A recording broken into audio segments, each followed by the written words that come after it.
মাছের এঙ্গুরিয়া রে দেখা দিয়া তুই কারণে মাছ কেন এনে মারি ফেলে এবারে মারি ফেলা দিলে মাছের মারামারি নয় তালা করি ফেলা ধরিও। আসসালামু আলাইকুম।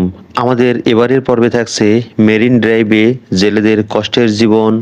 সমুদ্র সুন্দর, কিন্তু এই সৌন্দর্যের আড়ালে লুকিয়ে আছে হাজারো কষ্ট, হাজারো না ফেরা মানুষের গল্প। এই গল্প নিয়েই আজ হাজির হচ্ছে আপনাদের সামনে। 7 জনই মারা গেছে, 3 জন মারা গেছে হুম, আর 6 জন বাঁচা গেছে। মানে নৌকা কি ডুবে গেছে নাকি ওই জাহাজে? ছোট নৌকা ঢুকে গেছে। তো ওরা ফিরলো কিভাবে? যে ওরা ফিরছে কিভাবে যারা আসছে? ও পুড়ে তুলিলেছে তো ও পাইনা পারে হারিয়ে গেছে। ও ওর পিছু কষ্ট করে বড় গেছে এখানে নমারি হুম, বড় করি ট্রাক্টরে জোর উঠতে দিব অত ডাক্তার না হবে ও, সাগর শুনলেন কত কষ্টের কথা তাদের। এই ছেলেটার বাবা মারা গেছে সাগরে মাছ ধরতে যেয়ে। এটাই এদের জীবন। যারা সাগরে পাহাড়ে যারা বসবাস করে, খুব রিস্কি এদের জীবন। তো এখান থেকে উপরে উঠে যাবে সামনে না?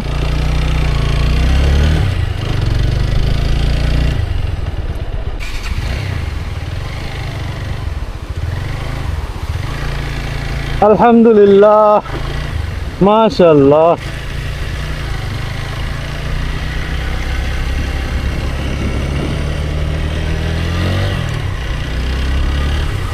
কবে যাব পাহাড়ে, আহারে আহারে, কবে যাব পাহাড়ে আহারে। গোসল করা হয়ে গেছে, আমার গোসল হয়ে গেছে, বাইক দেওয়া হয়ে গেল। আল্লাহু আকবার।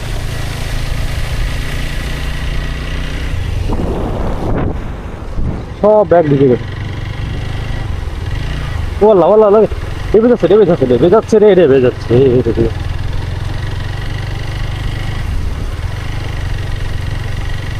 না, আমি একা এখানে এখন কোনোভাবেই এখানে দাঁড়ানো যাবে না। চূড়াবালি যদি থাকে ডেবে যাবো। অলরেডি আমাদের একটা বাইক ডেবে যাচ্ছিল, পরে আরো আমি যেয়ে উঠে নিয়ে আসলাম। ভাইরা কি মাছ ধরতেছে দেখে আসি। ভাই কি মাছ উঠছে, কি মাছ? ও, বাটা আছে কুড়াল আছে বাটা কোরাল। কই কই কোরাল মাছ কই?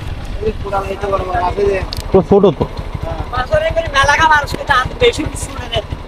ইয়া নাই মেলা মাছ দেরি করে জিয়াতা মাছ কেন তো টাটার হতো ই না বার মাইলুড়া বুঝিনা মাইনছে তোলা সমাজ তাকুড়া কাম করে মালা মারে নাকি? তো এঙ্গুরিয়া রে ইলিম মাছের এঙ্গুরিয়া রে দেখা দিয়া তুই মাছ কেন এনে মারি ফেলে এবারে চাকা তলে আছে। মারি ফেলা দিলে মাছের মারামারি নয় তালা করি ফেলা। হাতে জিনিস না না মেলা মারে দিয়ে জানা তো মাছের মেলা মারে। যাবো তো ঢাকা, এনে তো নষ্ট হয়ে যাবে। সব লাগে বাইরে অনেক মাছ পাচ্ছে, কোরাল মাছ, বাটা মাছ না কি মাছ। আল্লাহ, ছোট নদী, এখানে নদী। এখন এই নদী, ছোট নদী পার হতে হবে। কোনোভাবে দাঁড়ানো যাবে না, কোনোভাবে দাঁড়ানো যাবে না। কোনো পানি লাগেনি, সব ব্যাগ ভিজে গেছে। আল্লাহ, সব ব্যাগ ভিজে গেছে।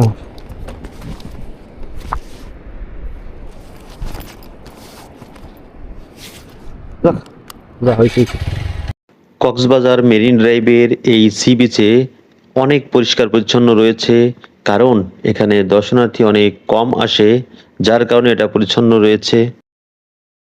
কক্সবাজার মেরিন ড্রাইভে যেতে হলে আমাদের এই ব্রিজটি পার হয়ে যেতে হয়, কিন্তু এই ব্রিজটি অনেকটাই ভয়ঙ্কর। খুব সাবধানে যেতে হয় এই ব্রিজ দিয়ে। এখানে যখন চাঁদের গাড়ি আসে তখন সাইডে জায়গা খুবই কম থাকে, এখান থেকে পড়ে যাওয়ার সম্ভাবনা খুবই বেশি, এবং সাইডে যে গ্যাপ রয়েছে একজন মানুষ অনায়াসে পড়ে যেতে পারে। সো অবশ্যই আমাদেরকে এখানে সাবধানে যেতে হবে, এবং এখানে চেকপোস্ট রয়েছে। চেকপোস্টে জন্য আমরা এখন ক্যামেরা অফ করে রাখবো। ফাইনালি আমাদের চেকপোস্ট শেষে আমরা আবার রওনা দিয়েছি। আমার বাইকের সিট কভার খুলে চেক করা হয়েছে, এবং আমার কাছে কিছু ব্যাগ ছিল, ড্রোন এবং ক্যামেরার জন্য। আমাকে জবাবদিহি করতে হয়েছে এতগুলো ব্যাগ কেন এবং কি আছে ব্যাগে, সব চেক করে তারপর আমাকে এখান থেকে ছেড়ে দিয়েছে। যেতে যেতে আমরা উপভোগ করছি এক পাশে পাহাড়, অন্য পাশে সাগর। এ থেকে আমাদের একটা গান মনে পড়ে, এক পাশে পাহাড় আমার, অন্য পাশে সাগর, আমার ছোট বাইক তুমি নেবে কি। মেরিন ড্রাইভে আসলে আপনারা বাইক ভাড়া নিতেও পারবেন, আবার বাইক নিয়ে আসলে আপনারা এই সমুদ্র সৈকতে বাইক নিয়ে অনেক ঘুরতে পারবেন এবং অনেক মজা করতে পারবেন। কিন্তু অনেক সাবধানে যেতে হবে, এখানে প্রচুর বালি, শুকনা বালু যেগুলো আছে সেগুলোর মধ্যে একটু সাবধানে যেতে হবে, কারণ শুকনা বালুগুলো চাকার নিচ থেকে সরে যায়, এই কারণে একটু বিপজ্জনক বটে। কিন্তু যখন ভিজা বালুর উপর দিয়ে যাবেন তখন বালুটি সরবে না, তখন স্মুথলি যেতে পারবেন। সমুদ্র সুন্দর, কিন্তু এই সৌন্দর্যের আড়ালে লুকিয়ে আছে হাজারো না বলা কষ্ট, হাজারো না ফেরা মানুষের গল্প। ভোরের আলো ফোটার আগেই মেরিন ড্রাইভের এই ছেলেগুলো ঘর ছাড়ে, মায়ের দোয়া, স্ত্রীর চোখের জল আর সন্তানের ঘুমন্ত মুখ দেখে। ওরা আমাদের মতো পর্যটক নয়, ওরা জীবিকার যাত্রী। এক হাতে জাল, অন্য হাতে জীবন। সমুদ্র কখনো বন্ধু, আবার কখনো ভয়ঙ্কর শত্রুরূপে। হঠাৎ ঝড় ওঠে, ঢেউ আছড়ে পড়ে নৌকায়, একটা ভুল মানেই সব শেষ। অনেকেই আর ফিরে আসে না, মেরিন ড্রাইভের নীল পানিতে চিরদিনের মতো হারিয়ে যায়। একজন বাবা, একজন ছেলে, একজন স্বপ্ন। কাগজে খবর হয় মাছ ধরতে গিয়ে নিখোঁজ, কিন্তু কেউ লেখে না একটা পরিবারের ভবিষ্যৎও সেই সাথে ডুবে গেছে। শহরের মানুষ তখন সমুদ্রের ধারে ছবি তোলে, সূর্যাস্ত উপভোগ করে, আর কয়েক কিলোমিটার দূরে একটা ঘরে নিভে যায় চোলা, নিভে যায় হাসি। এই ছেলেগুলো বিলাসের জন্য সমুদ্রে আসে না। মাশাআল্লাহ, কতটা সুন্দর আমাদের স্বপ্নের কক্সবাজার, এতটা সুন্দর।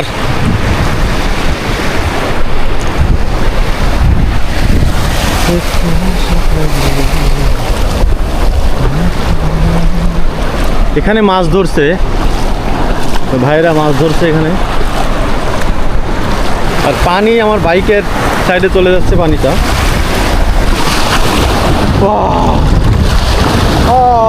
কি ঢেউ!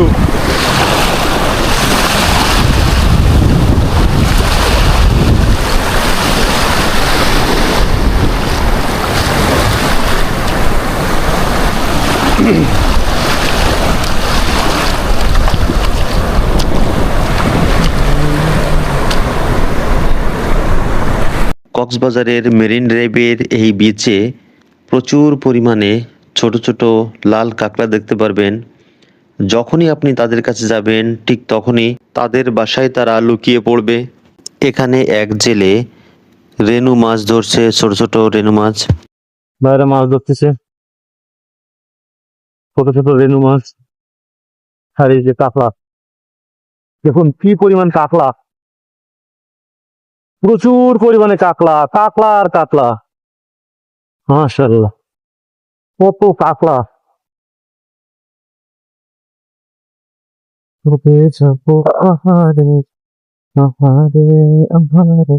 মেরিন ড্রাইভের এই নীল জলরাশি দর্শনার্থীদের সত্যি অনেক মুগ্ধ করে।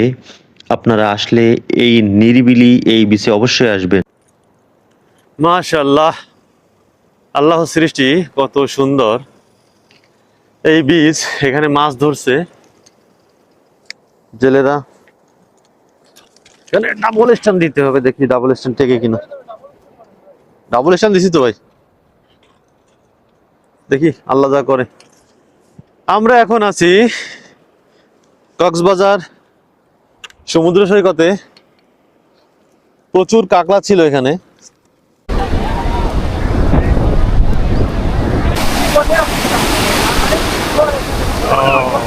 সমুদ্রের নীল জল, খোলা আকাশ আর ঢেউয়ের শব্দ ভ্রমণের জন্য এক স্বপ্নের জায়গা, কিন্তু একটু অসতর্কতা মুহূর্তেই আনন্দকে বিপদে বদলে দিতে পারে। চলুন জেনে নিই সমুদ্র সৈকতে কি করা একদমই উচিত নয়। প্রথমত, সতর্কতার সংকেত উপেক্ষা করবেন না। লাল পতাকা বা সতর্কতা থাকলে কখনোই পানিতে নামবেন না। এগুলো শুধু নিয়ম না, এগুলো জীবন বাঁচানোর সংকেত। একা কখনো গভীর পানিতে যাবেন না। ঢেউ আর স্রোত খুব দ্রুত ও শক্তিশালী হয়ে উঠতে পারে। সবসময় দলবদ্ধ থাকুন। আমাদের এক ভাই বাইক নিয়ে হঠাৎ একটি গর্তের মধ্যে পড়ে গিয়েছে সমুদ্র সৈকতে। পরবর্তীতে যতই নড়াচড়া করছে ততই ডেবে যাচ্ছে।